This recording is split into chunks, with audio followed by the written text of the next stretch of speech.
ওই দিন বাঁচি আমরা 50-60 দেখেন না, যুবকরা এখন মরে যায়। কি হয়েছে রে? স্ট্রোক করছে।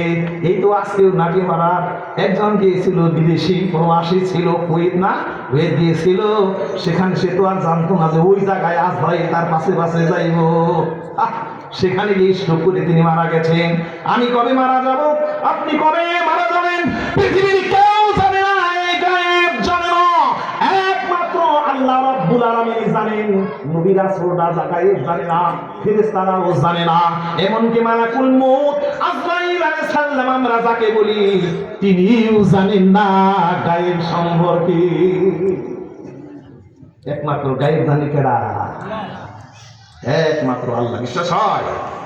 একমাত্র আল্লাহ গায়েব জানেন। সুতরাং যৌবন কালকে ইবাদতের মধ্যে লিপ্ত রাখার জন্য আল্লাহ নবী বললেন, যেই কথাটি বলতেছিলাম যে 50,000 বছর আমরা বাঁচি, 50, 60, 70, 80 হইলে পরে একবার কাম শেষ। কেউ বিছনার মধ্যে হাঁটে, বিছনার মধ্যে পায়খানা প্রস্রাব করে, নড়াচড়া করা যায় না। অবশ্যই ব্যতিক্রম আছে, কেউ 100 বছর মধ্যে নড়াচড়া করতে পারে, কিন্তু 60, 70, 80, 90 বছর ওইটা জীবন না। কথা ঠিক কিনা?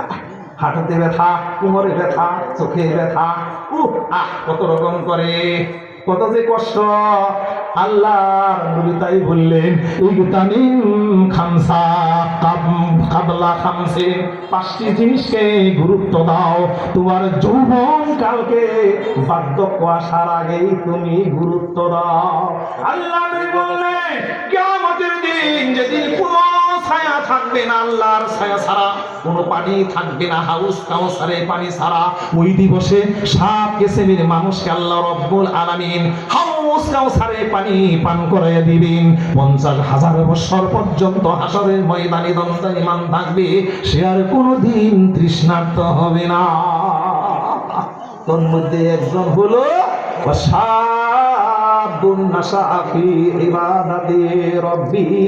ওই যুবক যার যৌবন কালকে আল্লাহ রাব্বুল আলামিনের ইবাদতের মধ্যে লিপ্ত রেখেছে। সুতরাং আমি যুবক যুবতীদেরকে বলতে চাই, তোমরা ওই মোবাইলের অশ্লীল ছবি, মোবাইলগুলো দেখে তোমাদের সময়টাকে অযথা পাসিং না করে, অযথা নষ্ট না করে আল্লাহর ইবাদতের মধ্যে তুমি লিপ্ত হয়ে যাও। অবশ্যই তুমি সফলকামী হবে, নচেৎ তোমার সামনে আছে ভয়াবহ বিপদ। কথা ঠিক কিনা?